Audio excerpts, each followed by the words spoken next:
Salah satu tema yang diangkat dalam debat Capres pertama ini adalah terkait penanganan korupsi di Indonesia. Mantan Ketua KPK Abraham Samad mengatakan bahwa tugas pertama Presiden dan Wakil Presiden terpilih dalam memberantas korupsi di Indonesia adalah mengembalikan kembali indeks persepsi korupsi Indonesia yang sangat terpuruk dibanding tahun-tahun sebelumnya.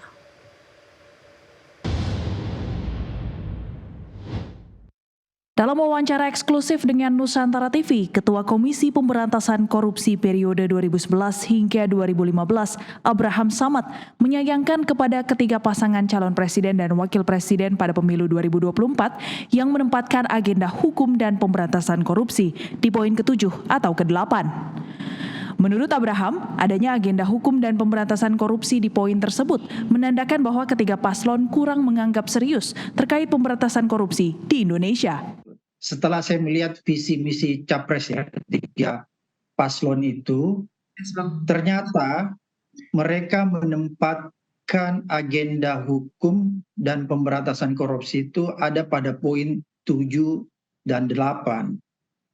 Artinya apa? Saya melihat bahwa ternyata paslon ini kalau dia menempatkan pada poin 7 dan 8 agenda hukum dan agenda pemberantasan korupsi, maka bisa diterjemahkan bahwa ketiga paslon ini tidak memprioritaskan agenda hukum dan agenda pemberantasan korupsi.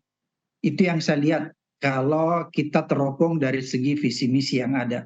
Harusnya kalau dia memprioritaskan, harusnya hukum dan pemberantasan korupsi itu ditaruh atau disimpan di poin-poin atas 1, 2, 3.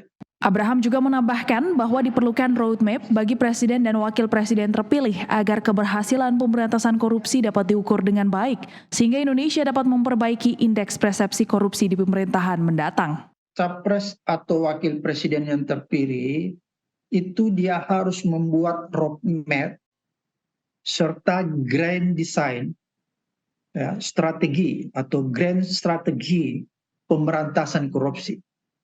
Kenapa dia harus membuat roadmap serta grand strategi pemberantasan korupsi? Agar supaya itu bisa terlihat dengan jelas strategi apa atau apa saja yang akan dilakukan oleh presiden terpilih sehingga agenda pemberantasan korupsi itu bisa berjalan dengan cepat, tidak tertati-tati.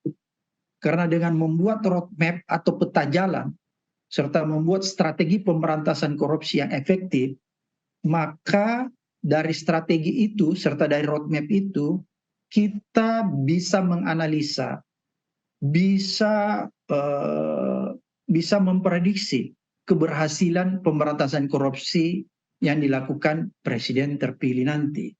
Diketahui bahwa korupsi menjadi salah satu tantangan terbesar Indonesia pada pemerintahan selanjutnya. Pasalnya, indeks persepsi korupsi atau IPK Indonesia pada 2022 mengalami penurunan 4 poin hingga berada di skor 34. Nilai ini sama dengan capaian pada tahun 2014. Ini merupakan penurunan tertajam terjadi pada korupsi sistem politik, konflik kepentingan antara politisi dan pelaku suap, serta suap untuk izin ekspor-impor.